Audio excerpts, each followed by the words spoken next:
Let's talk about how the trial begins up to the moment of reckoning. The courtroom is packed as Sean Combs faces charges of racketeering, conspiracy, and trafficking. The atmosphere is tense, with media outlets and legal analysts closely watching the proceedings. Cassie Ventura, his former partner, enters the courtroom, her presence commanding attention. It's the first time she and Combs have seen each other since their tumultuous breakup in 2018. As she walks in, Combs turns to face her, his expression unreadable. So, this is when Cassie Ventura's testimony became a harrowing account. As the tension builds, Ventura begins her testimony with a chilling statement. Control was everything. How I looked, who I spoke to, what I worked on. It was all controlled. She recounts the early days of their relationship, describing how she met Combs at 19 years old when she was a newly signed singer.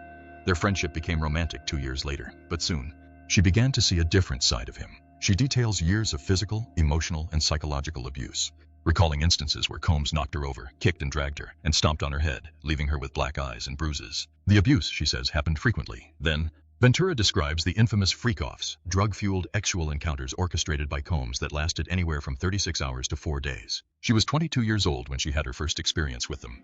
Eventually, it became a job for me, she says, her voice quiet but firm. She explains that she felt obligated to make Combs happy and didn't know how to refuse. I didn't feel like I had much of a choice. I didn't know what no could look like. If you like this content, hit the like button. Thanks.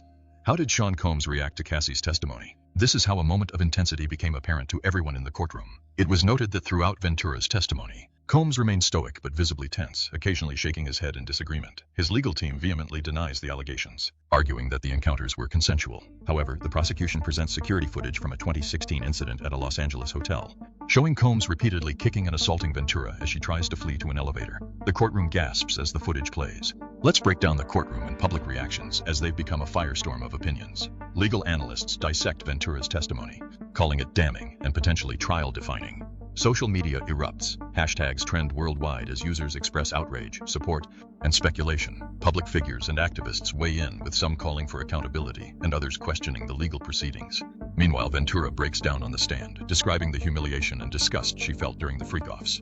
I felt like it was all I was good for. It was disgusting. I felt humiliated. She sobs as she recalls how Combs would become violent if she refused to participate. So now you might be wondering, what's at stake with the trial's next steps? Ventura's testimony is expected to continue for several days, with more witnesses set to take the stand. Prosecutors aim to prove a pattern of coercion and abuse, while Combs' defense fights to discredit Ventura's claims. The verdict could reshape the legacy of one of hip-hop's biggest moguls. This is just the beginning, and so far it's been explosive. What do you think about the trial? Will justice be served? Stay informed, stay engaged, and let your voice be heard. If you enjoy this content, leave comments, like, and share.